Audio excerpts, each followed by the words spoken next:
¿Cómo les va? ¿Cómo andan? Bienvenidos nuevamente a este espacio donde buscamos conocer profundamente a vecinos de nuestra ciudad, su historia, su vida y su profesión. El invitado del día de hoy viene de una familia relacionada a la medicina. Se capacitó en Buenos Aires y Estados Unidos. Fue jugador de rugby, disfruta su tiempo libre estando con sus hijas.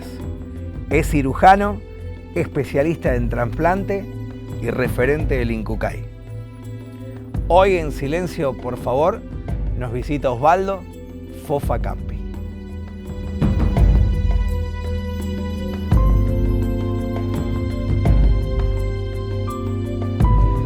Fofa, ¿por qué Fofa? Porque mi hermana, cuando yo nací, mi hermana era chiquitita y en vez de decirme Osvaldo me decía Fofaldo, Fofaldo, y ahí quedó. Ahora, casi todos los sobrenombres tienen ese origen, una mala pronunciación. Porque hay un término de la medicina estética, ¿o no? Que es, te hago la fofa, dicen. Vienen las mujeres y se hacen la fofa, ¿o no? No conozco. No, entonces debe haber sido algún invento. Osvaldo Campi, Osvaldo Fofa Campi, cirujano general. Sí, cirujano general y cirujano vascular y trasplante. ¿Cuántos años de medicina y cuánto de la especialidad? Son 6 años de estudio en medicina, de carrera, 4 de residencia, de paracirugía general, 1 de jefe de residente y un posgrado en cirugía vascular.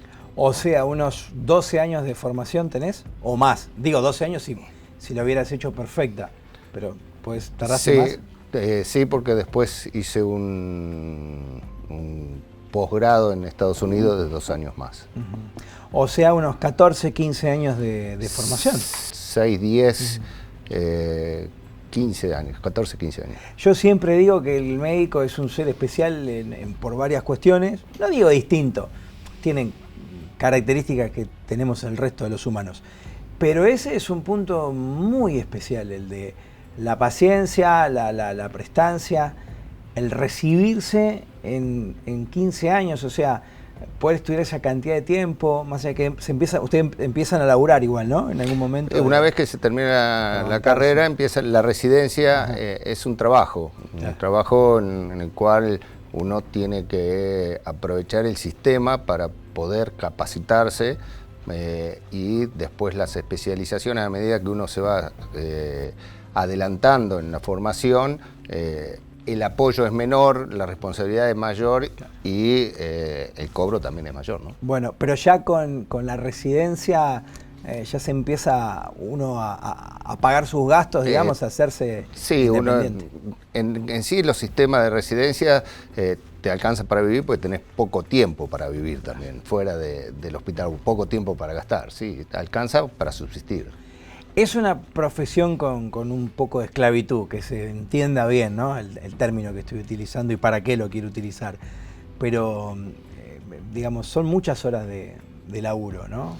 Sí, en sí es un poco la idiosincrasia de la formación y de los sistemas de formación que lleva, incluso pensándolo en forma individual, uno tiene que aprovechar ese tiempo y ese corto tiempo que son 4 años, porque yo creo que en el momento de la residencia es donde uno termina de forjar su sabiduría para después, los elementos básicos que uno tiene que absorber, la mayor cantidad de experiencia en un sistema que está avalado, o sea, que está la posibilidad de una supervisión continua, de un sistema que lo protege a uno y le enseña. Después, aprender después de la residencia se hace mucho más complejo y sobre todo si uno no tiene las armas elementales aprendidas en la residencia, ¿no?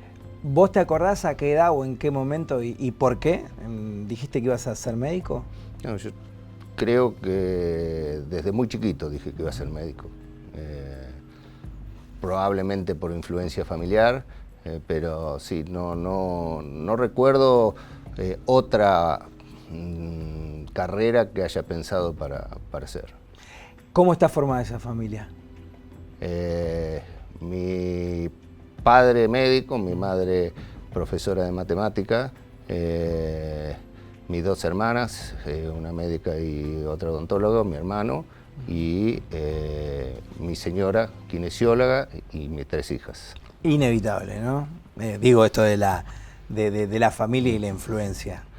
Sí. No falló casi. No falló, no. Digamos, en la ascendencia de mis padres, indudablemente, fue muy fuerte para todos nosotros. ¿Tenés ese vínculo fuerte con la figura de tu papá, que casi todos tenemos? Sí, para mí fue el ejemplo a seguir. En lo profesional, la dedicación, el esfuerzo, bueno, y en sus carriles de vida y valores que uno no tiene que dejar de lado en ningún momento, ¿no? O sea, en todo, no solo como profesional. Lo profesional en sí es un detalle menor de las enseñanzas y el camino que nos ha marcado nuestro padre.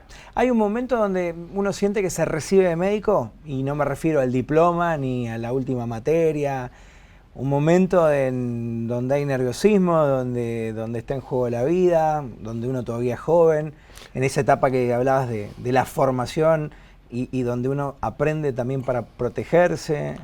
Sí, yo creo que los momentos más complicados es cuando uno termina el sistema de residencias y sale a ejercer la profesión individualmente, sobre todo en centros que no son tan polivalentes de hospitales grandes. Digamos, el tema de hacer medicina en lugares no con tantos recursos, en cierta manera implica una responsabilidad mucho mayor, ¿no? ¿Qué es lo más complejo de ser médico? ¿O la peor parte de ser médico? Creo que no poder dar solución a todo. Esa es la gran frustración de las cosas que tienen y que no tienen solución. Uno por ahí lo feo es sentir de que no puede dar una solución a un problema a un paciente, ¿no? Yo leía que un médico absolutamente prestigioso, que no era argentino, hablaba de esto, del miedo a la muerte, o no era el miedo a la muerte, sino esta sensación de que, a pesar de que él sabía que había dejado absolutamente todo lo que podía hacer con esa persona que perdía la vida en una operación o después de un accidente o por una enfermedad, que a pesar de eso es como que le quedaba siempre la sensación de que siempre hay algo más por hacer, aún sabiendo que era difícil de explicar, pero era esa sensación. Sí, la sensación de frustración es sobre todo en situaciones por ahí inesperadas, en gente joven, lo traumático ni hablar. Eso da una sensación muy amarga, y sobre todo por ahí en cuestiones no esperadas. Hay situaciones en nuestra profesión que la crueldad de la enfermedad y del dolor hace que, bueno, llegado ese momento uno lo asuma también de otra manera. El tema es cuando esa situación de muerte o de complicación se hace en un momento no esperado, ¿no? Claro. No sé si te ha tocado, pero con niños debe ser lo más difícil, imagino, sí, ¿no? Sí, lamentablemente sí, en situaciones, bueno, en mi carrera de formación de trasplantes, trasplantábamos niños también, y esa situación es el padecimiento y obviamente no poder dar respuesta a las necesidades biológicas crean una situación de angustia, aunque uno, obviamente, la única defensa que tenemos es tratar de continuar en la formación y tratar de brindar lo mejor de uno. Obviamente somos seres humanos, no somos perfectos, y hay veces que las situaciones llevan a cosas que no se pueden solucionar. ¿Y quién te contiene en ese caso? ¿A vos, al médico en general? ¿O nunca te hizo falta?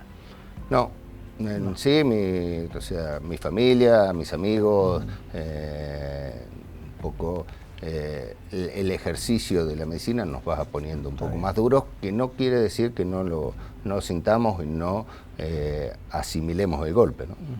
Pero la medicina te va haciendo un callo por ahí, ¿no? En ese sentido. Sí, incluso, bueno, también el tema de la complejidad de los problemas hacen que uno se ponga un poco más duro en la relación. De todas maneras, como todas las relaciones personales con los pacientes o el feeling, pacientes que uno se conecta de diferente manera, y eso también es a veces difícil de sobrellevar, ¿no?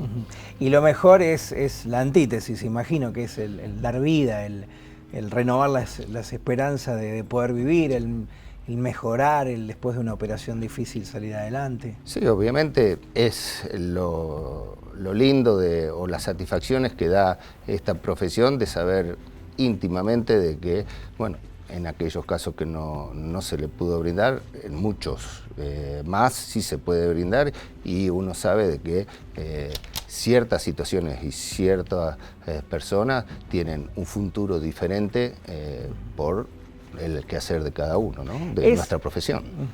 ¿Es injusta a veces la gente con los médicos? ¿O a vos te importa poco el qué dirán, o si a veces se generan momentos de polémica? Sí, en realidad estamos en una sociedad muy chica, nos conocemos, y sí, a veces duele bastante esa situación en relación. Quizás en los medios grandes esto se diluye mucho. En nuestra sociedad a veces sí puede ser que sea injusta y que sí le duele mucho al médico, que obviamente trabaja para hacer el bien, no para hacer el mal. A veces se lo castiga más de lo que corresponde, y sobre todo se lo expone demasiado en algunas circunstancias. Está bien. ¿Tenés 3 hijas? 3 hijas. ¿Y siguen con la descendencia o no va a haber médica? Por ahora una está estudiando ingeniería biomédica, no es medicina, pero está en relación a la tecnología en medicina.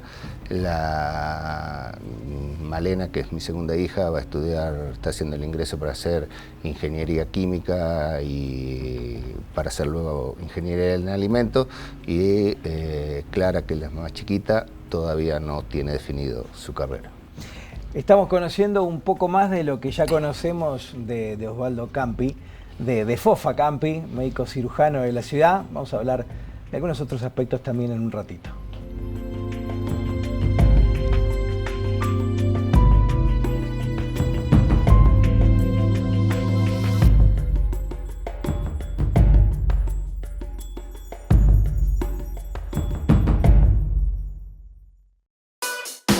Hoy vivimos en un mundo intervenido y nos encanta.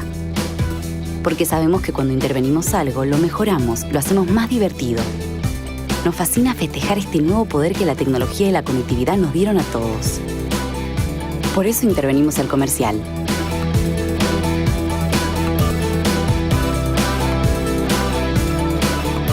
Chevrolet Onix.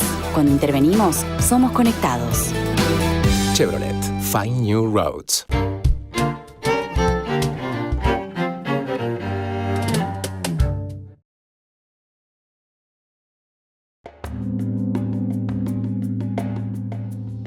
El mobiliario, de silencio por favor, es de Vía 1 Amoblamientos.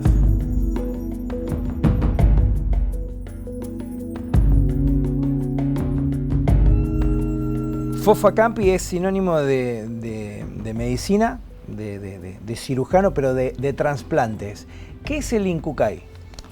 El INCUCAI es una entidad autárquica que coordina, es el Instituto Único de Coordinación de Ablación Implante, que quiere decir que es el órgano institucional que recibe los órganos donados, tiene una lista de fiscalización de los receptores y es el que asigna el órgano a los receptores de los diferentes órganos extraídos o ablacionados. ¿Existe desde hace cuánto tiempo, aproximadamente? Y hace más de 30, 40 años. Ajá. Y, como mínimo, sí. Probablemente más, no tengo la fecha exacta. ¿Con el tiempo ha ido mejorando? Mejorando me refiero a la difusión, a la conciencia de la gente. Sí, o sea, indudablemente el trasplante y el INCUCAI, con el trasplante con los resultados y el INCUCAI acompañando esa política, ha crecido de forma exponencial y sigue creciendo en el mundo y en la Argentina, ¿no es cierto? Funciona desde casi a nivel primario, te lo voy a pedir, funciona con argentinos, con ciudadanos que decidan donar sus órganos y a veces con familias que pueden dar el ok, ¿no? Post-mortem, ¿es así? Sí, el tema del INCUCAI funciona en diferentes categorías de donantes.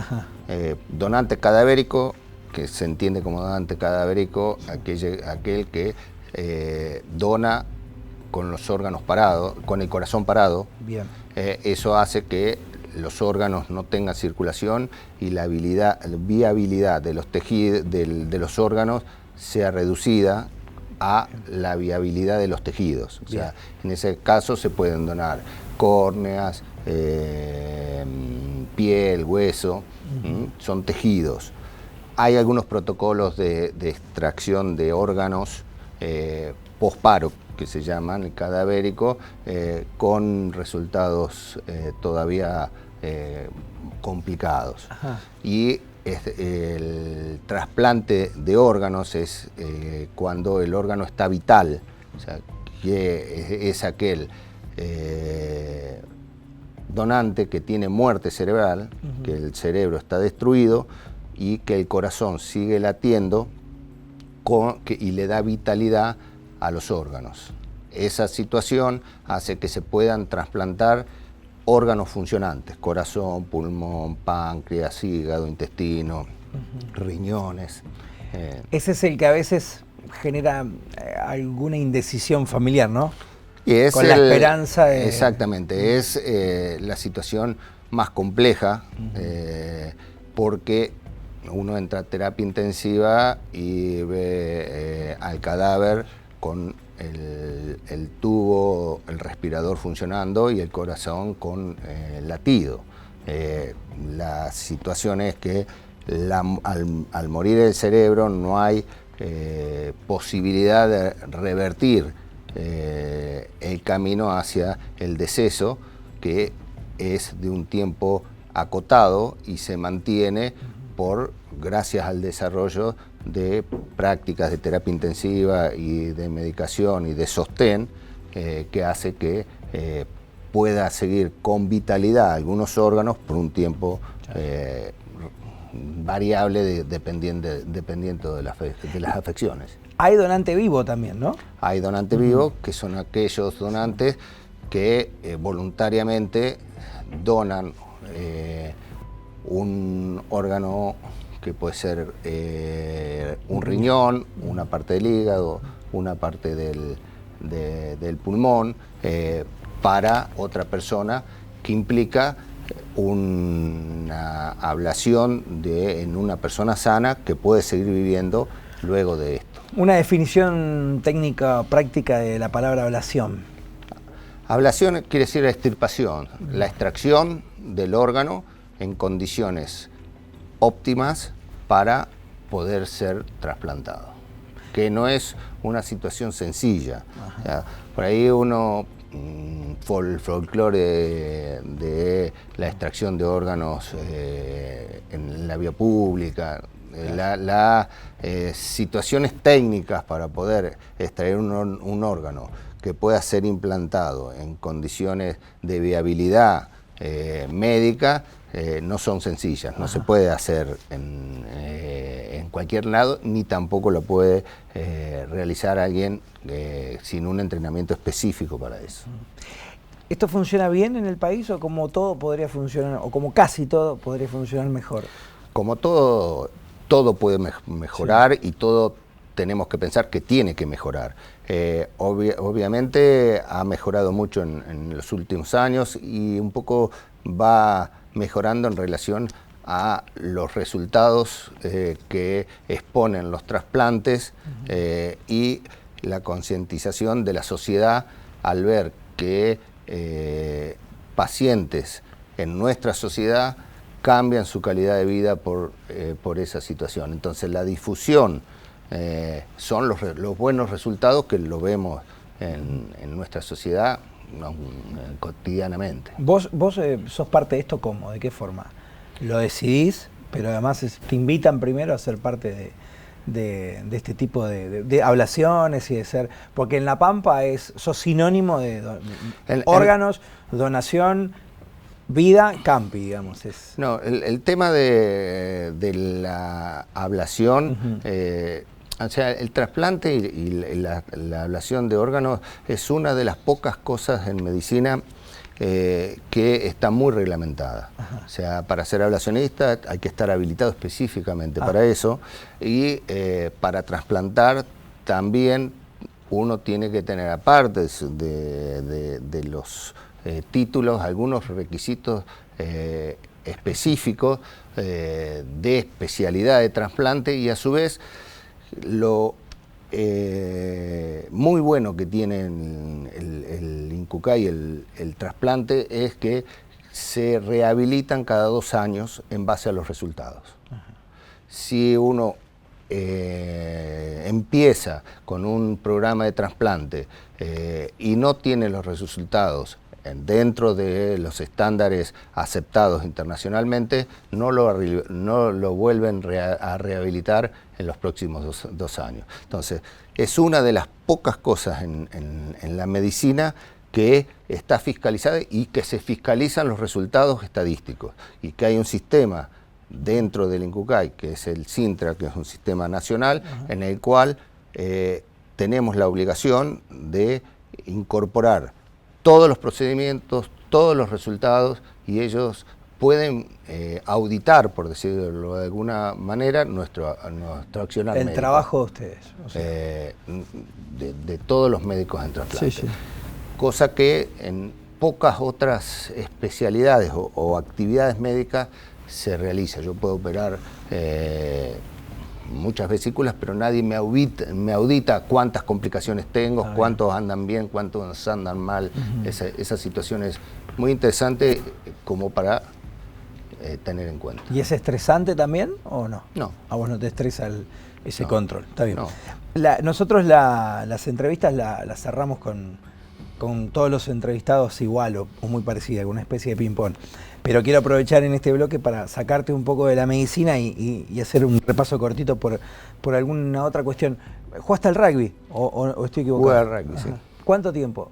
Y jugué hasta los 33 años. Hasta los 33, mucho. Sí. O sea, jugué acá en Pico, jugué en La Plata, mientras que fui estudiante en el Club San Luis.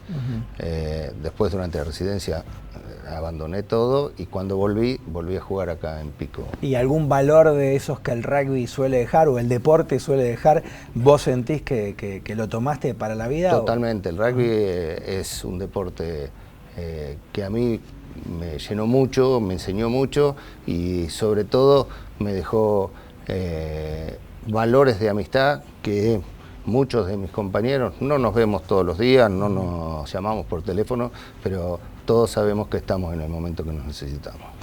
¿Qué sentís en este General Pico de hoy, comparado con el General Pico tuyo de la secundaria, de la primaria, el de antes de irte a estudiar? ¿Qué sentís? ¿Que desmejoró mucho? ¿Que mejoró en alguna cosa? ¿Te gusta para tus hijas esta ciudad que algunas están creciendo acá? ¿O? Mirá, sí, como todo, o sea, es una ciudad que evolucionó, evolucionó la sociedad, creo. No sé si estoy tan conforme con la evolución de la sociedad y los valores de la sociedad aquellos años a esto, de nuestros años de juventud a esto. Yo creo que en sí me da la impresión que la sociedad en su conjunto, no Pico en particular, está teniendo una déficit en valores interpersonales, que creo que es lo que nos lleva a no tener una sociedad tan digna o tan gustosa para mí, ¿no? Y de mis hijas, sí, obviamente, yo pude en su momento elegir otros destinos, y sin embargo volví a Pico. Ellas crecieron acá y bueno, yo estoy conforme de eso, lo elegimos con mi señora, volver acá, tener nuestros hijos acá, y bueno, ahora como todo, en la contracara de una buena infancia o adolescencia, bueno, ahora viene la etapa de la formación y bueno, tenerse que alejar y el desarraigo de alguna manera para poder seguir creciendo en diferentes aspectos, ¿no? Tus hijas son tu mayor orgullo, me parece que no hay dudas de eso, ¿no? O por lo menos lo más importante que tenés. ¿La medicina por ahí te permitió ser menos papá de lo que hubieras deseado? ¿El tiempo que le dedicaste a tu profesión? Sí y no. En cierta manera, una de las situaciones de haber elegido Pico es para eso, digamos, fue para eso en sí, para compartir con mi familia mayor tiempo que en un centro grande de Buenos Aires, que uno entra a las 7 de la mañana y se va a las 7 de la tarde, y con las urgencias que tenemos acá. Quizás la exigencia de trabajo es la misma en cantidad de tiempo, pero las distancias y la posibilidad de una hora ir y venir, ir a comer, almorzar o cenar con ellos, irlos a poder acompañar en el deporte, que las tres hicieron deporte. Y muy bien, ¿no? Acompañarlas a un lado y al otro, hace que la medicina acá me haya dado cierta posibilidad. Sí, durante mucho tiempo, por el trasplante tuve mucho tiempo haciendo trasplante en Buenos Aires de páncreas, entonces salía de acá, volvía, y esa situación en algunos momentos la he dejado sola. Creo que, bueno, tendremos que preguntarles a ellos si se sintieron acompañadas o no. Yo hice lo posible para que sí. Cuando regresemos cerramos la entrevista con Fofa Campi. Hacemos nuestro ya clásico ping-pong de preguntas y respuestas.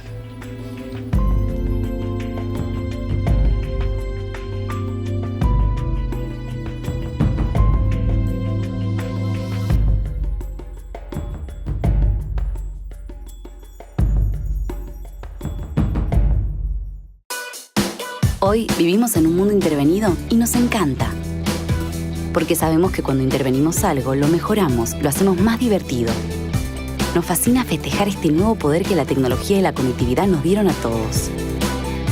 Por eso intervenimos el comercial.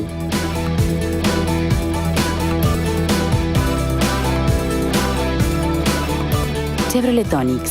Cuando intervenimos, somos conectados. Chevrolet. Find New Roads.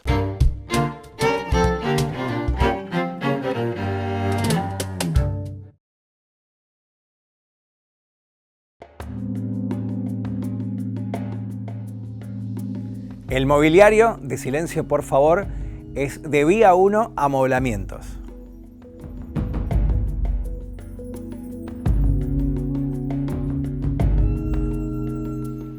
Bueno, ping-pong, yo sigo diciéndole ping-pong, vos tenés algún año más que yo, así que ping-pong lo vas a entender. Seguro. Pero ya no se le dice más así a este ida y vuelta de preguntas y respuestas. Un poquito de la cuestión política, de la ciudad o la provincia o la nación, esos tres lugares, General Pico, La Pampa y la República Argentina. ¿Cuál es la que peor gobernada está?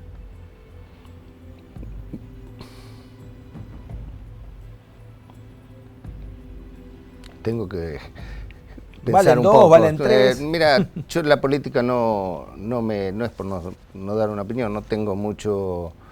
Creo que los problemas son semejantes en los tres lados. Creo que no hay una posibilidad real de soluciones un poco soy poco optimista con la política. Creo que el problema de la política somos nosotros, y que hasta que no cambie nuestra idiosincrasia de vivir, de ver las cosas, y un poco lo que decía anteriormente, mientras que no haya una escala de valores interpersonales diferentes, la situación, no importa el gobernante, no importa la situación, sino pasa por una cuestión de idiosincrasia de las personas. Está bien.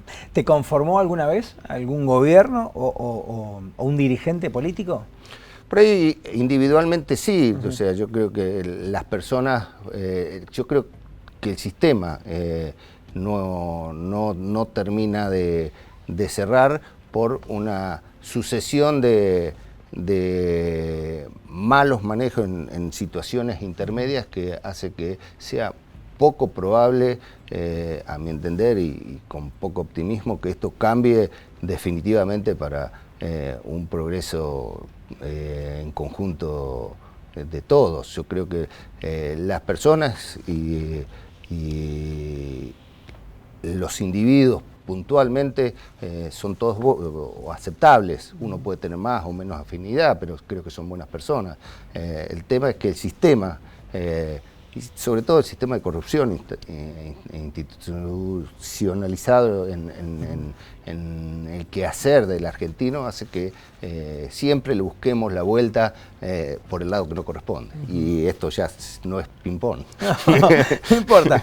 Al ping-pong le podemos agregar un tema de actualidad, y el aborto es uno de esos temas que ha ocupado pantallas, diarios digitales, redes sociales, y vos sos médico, así que ¿vos qué opinás de la discusión? ¿El aborto debe ser legal, gratuito para todos los casos? ¿Cualquier mujer debe decidir? ¿O tenés algún pero? Yo tengo algún pero. Creo que debe ser gratuito. Creo que cuanto más transparente sea, tampoco creo que la libertad de elegir sobre un ser sea tomado tan a la ligera. Sí que debe ser gratuito, en condiciones, obviamente no debe ser de otra manera. Si se decide médicamente realizarlo, tiene que ser en condiciones, porque eso va a evitar muchas muertes. En relación a elegir porque sí, tengo mis reparos. Acá también deja de ser ping-pong, pero creo que Favaloro decía algo así, de que el aborto, en realidad a veces los ricos o las clases altas lo querían prohibir, o no querían que fuera legal y gratuito, porque la persona con dinero igual lo practicaba, pero así de alguna forma ocultaba la vergüenza. No, yo creo que tiene que ser gratuito, tiene que ser legal, en condiciones, no con una liviandad en decir quiero hacerlo o no quiero hacerlo. Tendría que tener algunas situaciones de indicación para hacerlo. ¿Un embrión con 2 meses qué es? Para mí es vida. ¿Tenés algún pasatiempo? Si es que queda tiempo. Sí, disfrutarlo con mis hijas. Ver un poco de Netflix y antes algo de deporte. Bueno, otro poquito de política. Si tuvieras enfrente al presidente de la Nación, a Mauricio Macri, ¿qué le dirías? Que tenemos que estar mejor. ¿Qué te hubiera gustado ser? Deportista. Sí. ¿Y si no? No, médico también. Médico. Sí. O sea, no cambiaría mucho en las elecciones de mi vida. Sí, por ahí, en algunas decisiones puntuales de elección en su momento, pero no elegiría muchas cosas diferentes. Estoy bastante conforme con las elecciones. ¿El momento más feliz de tu vida? ¿Podés distinguir uno, elegir uno? Y son muchos los logros o el orgullo que me implica mi familia. Mis padres, mis hermanas, mi señora y mis hijas. ¿El peor momento de tu vida? ¿El más duro? más fuerte, más triste? Y la pérdida de los seres queridos, indudablemente. Padre, madre, y eso. Después, algunos avatares de desilusiones personales, pero eso en un segundo término. Obviamente la pérdida de mis padres ha sido lo que me ha marcado. Un poco de historia, un momento deportivo o un momento bélico o un momento político de la historia, cualquiera que te haya gustado, que hayas leído un libro, un try, a vos que te gusta el rugby, que a vos te hubiera gustado protagonizar, qué sé yo, ¿viste? A que le gusta el fútbol le hubiera gustado hacer el gol del Diego a los ingleses. Bueno, haber sido Puma, obviamente. Pero ¿y algún momento exacto? ¿En qué momento? Haber jugado con Porta. Ajá. ¿Tenés ídolos o no? Es un referente deportivo. Son referentes deportivos. Está Yo bien. creo que el ídolo implica mucho más cosas que una actividad específica. Está bien. Pena de muerte, ¿a favor o en contra? A favor, no para este país. Ajá. Entiendo que puede pasar la cuestión por desconfianza en la justicia. Ajá. Sí. No en la justicia, en no sé. nuestro sistema. Yo creo que hay situaciones que que tienen que no estaría mal la pena de muerte. Sí creo que tienen que estar las garantías por demás suficientes para que no sea injusta. Y eso tiene mucho temor. Entonces, como ping-pong sí, pero conceptualmente. En la práctica creo que es poco viable. ¿Qué te molesta de la gente en el día a día? La hipocresía. La hipocresía. ¿Redes sociales sí o redes sociales no? En principio no. Creo que se presta para la hipocresía. Muy bien. Y lo último, para cerrar, hoy cambio la pregunta, porque generalmente es alguna cuenta pendiente. Y a mí me parece que en la medicina y en tu familia cumpliste todo lo que te habías propuesto, o a grandes rasgos. Te pregunto, o te pido, breve, conciso, para un pibe de la ciudad que te está mirando y que te está escuchando y que tiene las mismas ganas de ser médico que vos tuviste. ¿Qué le decís? ¿Que se prepare a qué? ¿O para qué? No se tiene que preparar, se tiene que dedicar, tiene que poner esfuerzo. Yo creo que todo el mundo puede llegar a todo con dedicación, con esfuerzo, y que ese esfuerzo implica resignar cosas y poner mucho de uno para poder llegar. Uno puede llegar más lejos o no tanto, pero al lugar donde llegue va a estar muy satisfecho en el sentido que dio todo lo de uno para llegar a donde está. Y sobre todo, poner dedicación. Muchas gracias. No, gracias a vos, Eva. Gracias. Nosotros cerramos un nuevo programa. Cada día tenemos un invitado diferente y por distintas razones. Hoy invitamos a Fofa Campi, uno de los médicos más destacados de la provincia de La Pampa, de los más prestigiosos. Alguien que por lo menos yo no había visto tantas veces así charlando en un mano a mano o pasando por algunos otros lugares que no sea la cuestión médica. Así que espero que les haya gustado. Hoy nos dimos un lindo gusto nosotros aquí en Silencio, por favor.